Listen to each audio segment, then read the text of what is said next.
Benarkah ada tujuan mulia seperti yang disampaikan oleh Menpan RB terkait dengan penghapusan tenaga honorer di tahun 2023 mendatang?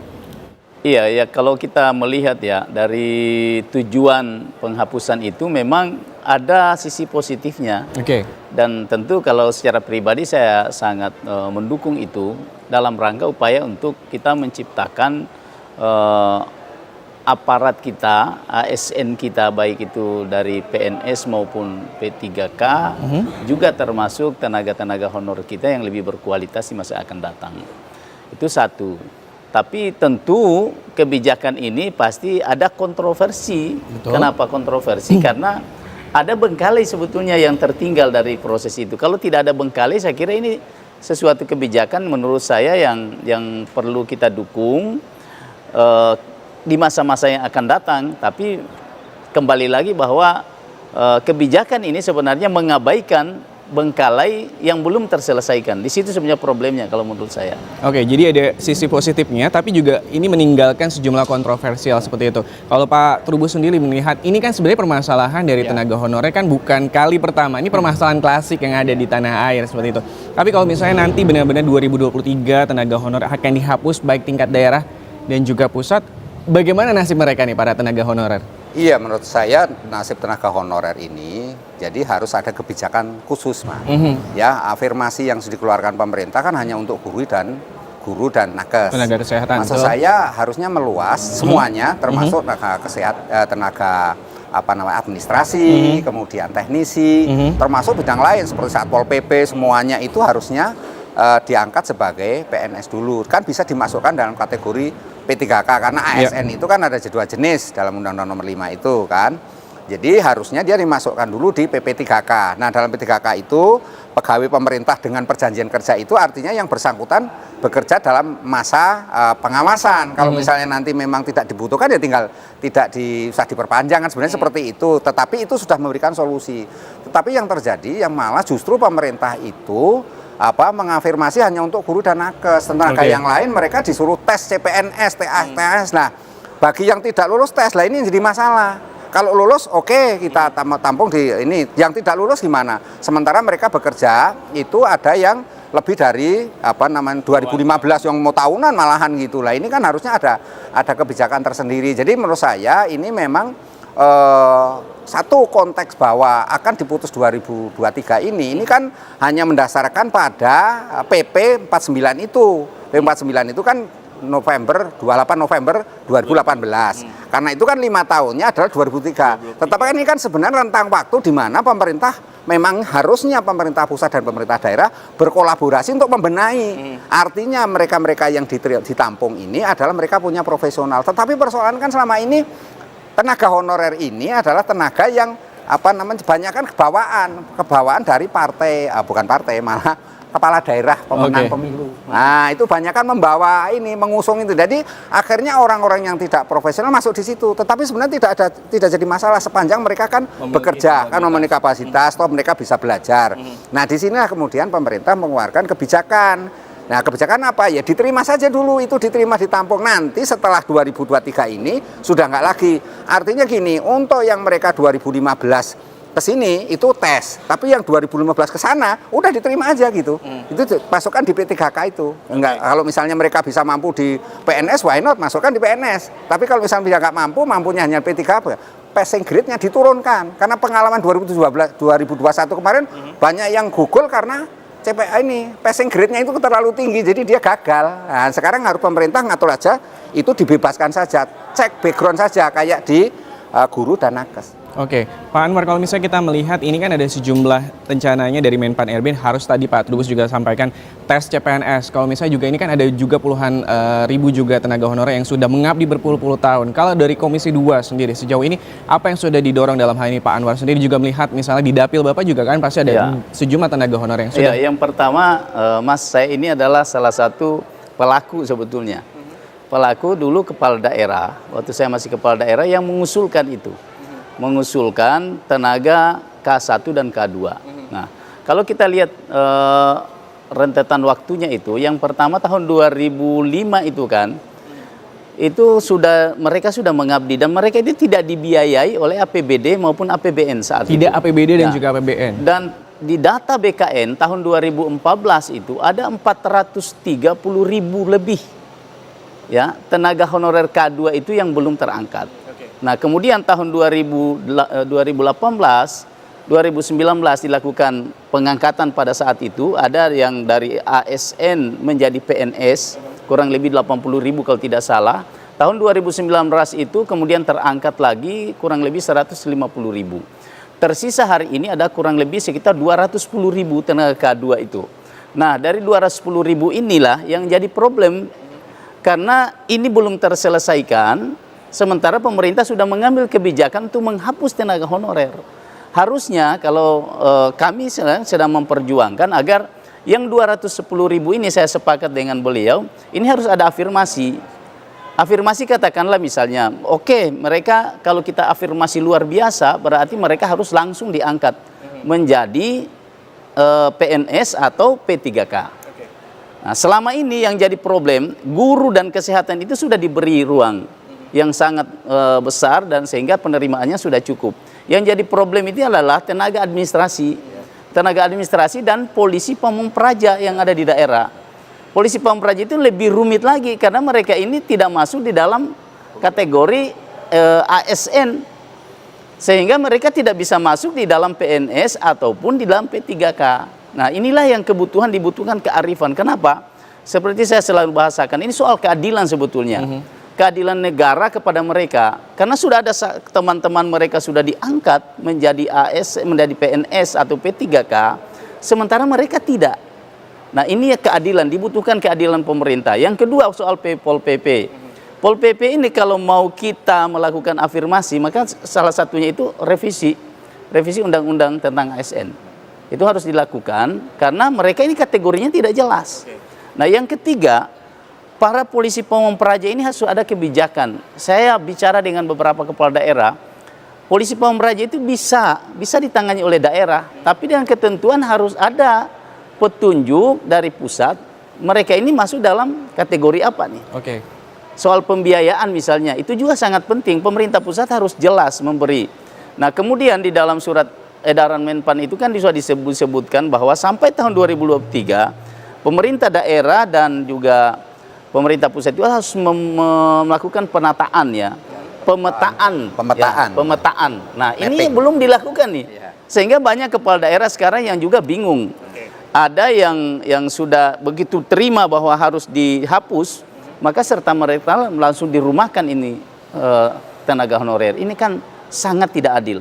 Nah, oleh karena itu tentu pemerintah harus adil di sini, harus lebih arif, bijaksana. Bagaimana nasib yang 210 orang itu, termasuk polisi pamung praja? Arif dan bijaksana seperti apa kebijakan yang harus dikeluarkan oleh pemerintah dalam hal ini? Karena ini mengingat tahun depan sudah rencana akan dihapuskan tenaga honorer di November 2023. Pemirsa, sesaat lagi tetap saksikan Kabar Nusantara.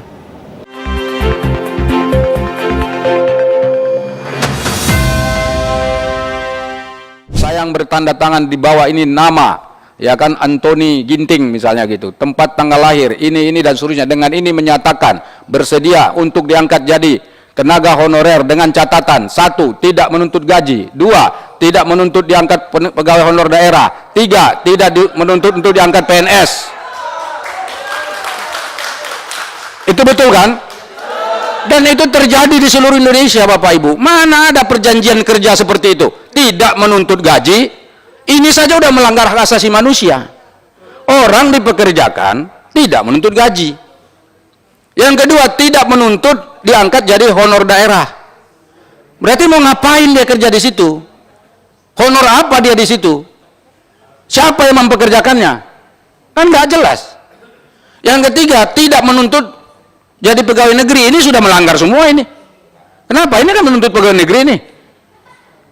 Berarti kan melanggar.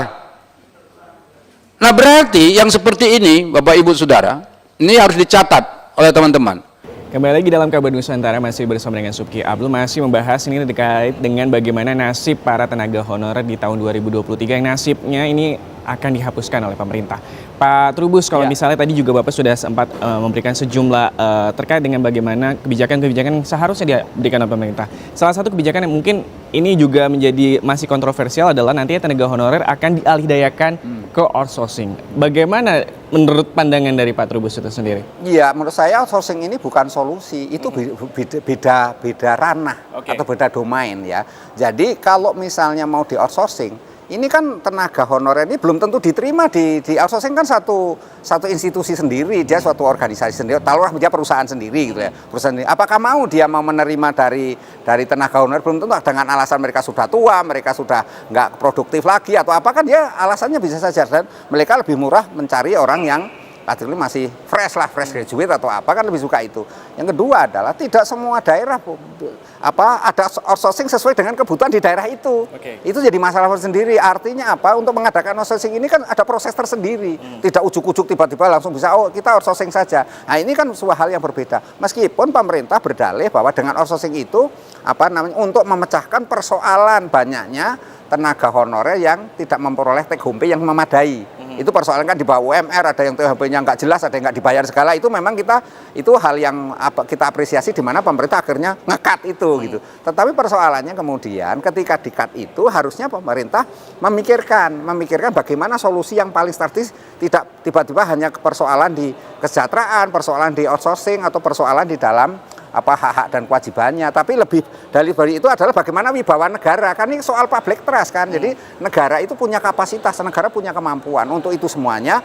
Maka yang namanya tenaga honorer harus tetap saja diangkat dulu. Nanti yang berikutnya nggak apa-apa, nanti yang berikutnya setelah 2033 atau 2024 ini diundur aja. Menurut saya ini ditinjau ulang aja dulu. Jadi ditinjau dulu selama 2 tahun lagi, misalnya taruhlah 2024 lah misalnya gitu ya.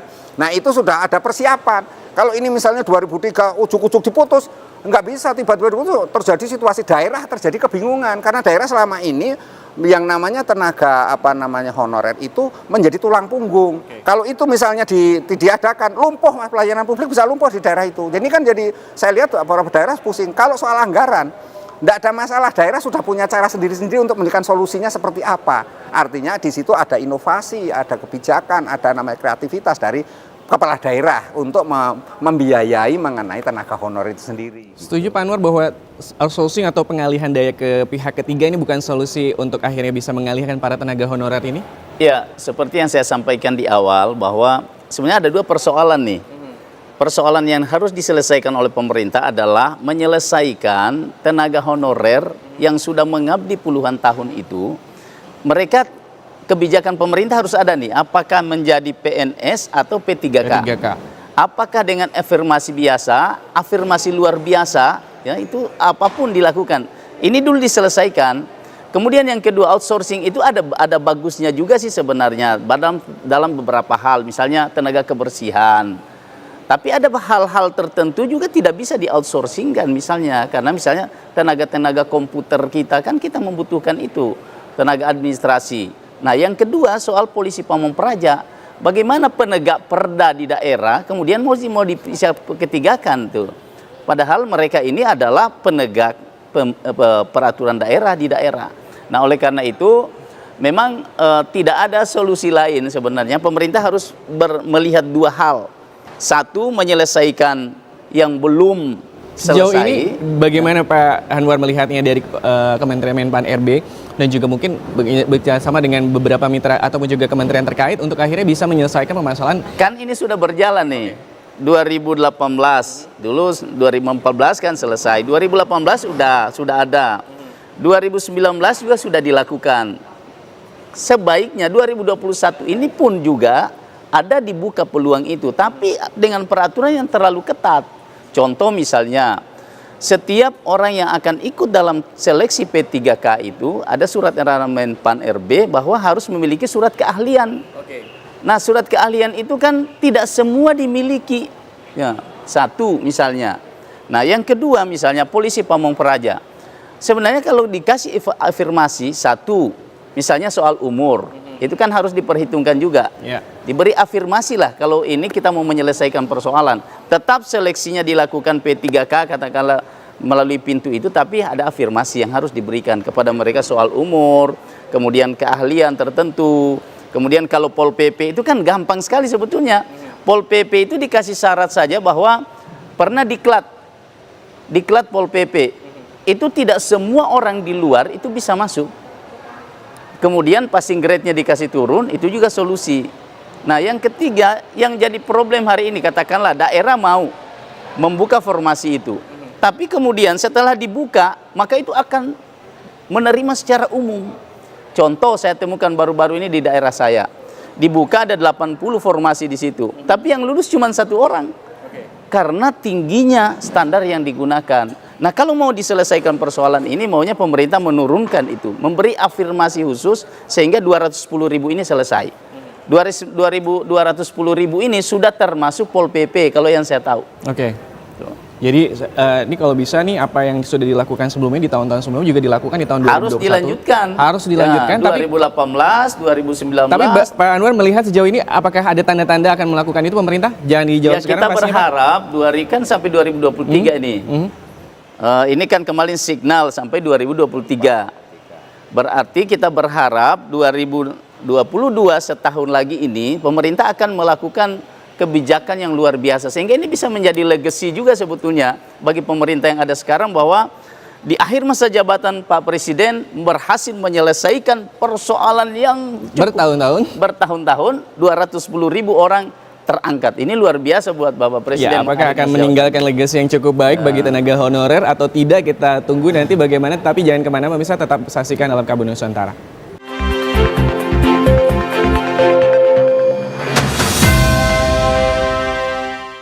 Kembali di Kabar Nusantara, Pak Trubus, kalau misalnya ini kita mau biar pemerintah dan juga mungkin dalam hal ini ada Pak Anwar sebagai anggota Komisi 2 DPR RI, sebenarnya apa yang bisa diberikan oleh dalam hal ini Pak Trubus untuk akhirnya bisa ada solusi-solusi terbaik untuk akhirnya bisa bagaimana, ini kan kalau misalnya dibilang kalau bisa jangan keputusannya jangan terburu-buru ataupun juga ini pastinya harus ada legacy yang baik nih di peninggalan dari Presiden Joko Widodo di masa akhir jabatannya 2024 nanti.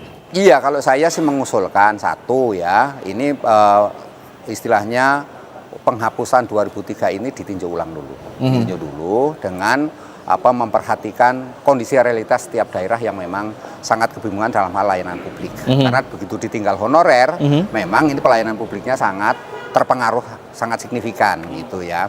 Yang kedua bahwa kalau bisa semuanya itu diangkat saja. Jadi tidak usah afirmasi pada guru sama nakes saja. Semua tenaga kesehatan, tenaga administrasi, tenaga teknis, yang lainnya semuanya termasuk Satpol PP itu yang strategi itu semuanya. Jadi diangkat saja semuanya pemerintah dengan pertimbangan bahwa ini demi kemaslahatan semuanya. Yang ketiga menurut saya ini kan menyangkut political will. Sekarang tinggal bagaimana pemerintah itu mau selesai atau tidak. Lah kalau menurut saya diselesaikan dengan cara apa? Diangkat aja semuanya. Kira-kira mau atau enggak? Harus mau dong, harus mau. Karena kalau tidak mau yang menjadi alasan apa? Anggaran ada. Anggaran ada, Mas. Setiap daerah ada yang namanya DAU dan ada DAK, alokasi khusus, ada DID, insentif daerah, ada kalau istimewa ada mana daerah DAIS, dana istimewa, itu semuanya dana ada, tinggal bagaimana kebijakan pemerintah daerah berani mengambil itu semuanya. Saya yakin kepala daerah dengan segala pertimbangan, karena kepala daerah itu dipilih oleh masyarakatnya. Dia akan dengan punya legasi sendiri untuk mengangkat itu, tanpa mempertimbangkan apa yang di pusat. Apa yang di dalam surat edaran itu kan mengancam kepada daerah kalau misalnya nanti mengangkat akan ada sanksi. Saya rasa itu nggak akan ada sanksi, nggak akan punya keberanian untuk melakukan itu, Mas. Ini hanya sekedar istilahnya itu ya nakut-nakutin saja, itu nggak akan ada ini. Jadi kepala daerah akan mengambil, karena gimana misalnya layanan publik di daerah masyarakat harus dilakukan. Jadi menurut saya itu yang kepada Pak ini tolong disampaikan pada pemerintah bahwa tolong ini dikaji, jadi tidak ditunda dulu sampai sekian tahun lamanya, dibenari semuanya. Yang ada sekarang diangkat aja semuanya. Jadi semuanya, apalagi yang mereka sudah tua-tua, sudah berlama-lama, itu langsung saja, nggak usah pakai perhitungan, itu cukup cek background, selesai. Oke, sebenarnya dana anggaran ada baik di pemerintah daerah maupun pemerintah pusat dan juga kementerian dan juga lembaga. Payung hukumnya juga sudah ada, Pak Trubus ya? Iya, sudah ada. Lalu apa nih yang kira-kira Pak Anwar bisa lakukan di Komisi 2 untuk akhirnya setidaknya bisa menunda terlebih dahulu untuk penghapusan tenaga honor di tahun 2023 dan diberikan solusi seperti yang tadi juga Bapak sampaikan, ada 2 poin ataupun juga 3 poin tadi? Ya, jadi memang kita sangat memahami apa yang menjadi keinginan Menpan dan BKN ya. Terkait penyelesaian yang 210.000 orang ini, Ya, yang pertama tentu saya menyarankan supaya ini kan diklasifikasi. Diklasifikasi yang memang sama sekali sudah tua-tua, yang mungkin pensiun tinggal setahun diangkat pensiun, itu diangkat langsung saja. Oke. Nah, itu satu. Itu harus ada kearifan sebetulnya, harus ada kebijakan wisdom yang sangat besar dari negara nih. Terutama kepala pemerintahan kita, Pak Presiden untuk melihat ini, karena ini kasihan mereka, kasihan, sama sekali kasihan, mereka sudah berjuang tanpa gaji dulu, nanti akhir-akhir ini baru mereka dapat honor, kemudian mereka tidak dihargai oleh negara. Ini zolim namanya, kalau menurut saya ini kezoliman. Nah, yang kedua, kepada mereka yang juga baru dan sangat dibutuhkan, ini kan otaknya masih fresh-fresh, silahkan dilakukan seleksi. Oke. Seleksi, tapi tentu dengan ada afirmasi, katakanlah misalnya passing grade-nya dikasih turun, supaya mereka bisa masuk. Yang penting mereka, kemudian yang ketiga, soal polisi pamong praja, ini tidak ada solusi lain kecuali revisi undang-undang ASN. Oke. Supaya polisi pamong praja ini tetap, karena ini sangat dibutuhkan di Sudah daerah. ada wacana terkait dengan revisi undang-undang ASN itu, Pak? Sementara di Komisi 2 sedang kami melakukan proses revisi undang-undang ASN itu. Nah, itu satu. Jadi, tapi intinya semua ini adalah pemerintah sebetulnya. Kami di DPR ini, khususnya di Komisi 2, mendorong itu. Termasuk setiap saat RDP dengan Pak Menteri, kemudian Kepala BKN, ini terus kami suarakan, supaya ini dilakukan betul pemetaan. Jangan terburu-buru melakukan penghentian itu tanpa ada pemetaan itu dulu. Dan pembicaraan yang baik dengan kepala daerah. Karena yang menjadi resiko ini kepala-kepala daerah. Ketika instruksi semua dihapus, diberhentikan, ini gejolak pasti terjadi di daerah. Ya, oleh karena itu harus ada kerjasama pemetaan yang baik dulu, kemudian di mana dilihat yang memang masih bisa, karena ini juga banyak yang sudah tidak aktif, banyak yang sudah meninggal dari 210.000 itu, banyak yang sudah keluar, sudah bekerja di tempat lain. Nah, ini harus dilakukan pemetaan kembali, dan mereka yang masih bekerja itulah yang kita harus lakukan afirmasi dengan pengangkatan langsung. Kalau saya sering menyebut, Pak, itu afirmasi luar biasa. Ya, afirmasi biasa itu yang dilakukan tetap seleksi, tapi ada pengecualian tertentu. Nah, kemudian yang paling penting itu polisi pamong praja. Itu polisi pamong praja, ini jujur saja nih, sangat dibutuhkan di daerah. Itulah harapan daerah dalam penegakan perda retribusi, itu dari polisi pamong praja. Kalau polisi pamong praja berhenti, tidak ada lagi polisi pamong praja, itu pasti akan berpengaruh pada PAD daerah. Oke. Penegakan perda itu mereka yang lakukan. Terus wibawa pemerintah daerah ada di mana? Kalau kita berharap, apalagi kepolisian kita sekarang masih cukup, personilnya juga belum cukup, perbandingan penduduk dengan polisi belum ideal, kita masih butuh itu, masih sangat butuh polisi pamong praja sampai, dan itu sejarah kelahirannya memang polisi pamong praja itu sangat dibutuhkan di daerah. Baik, terima kasih Pak Anwar.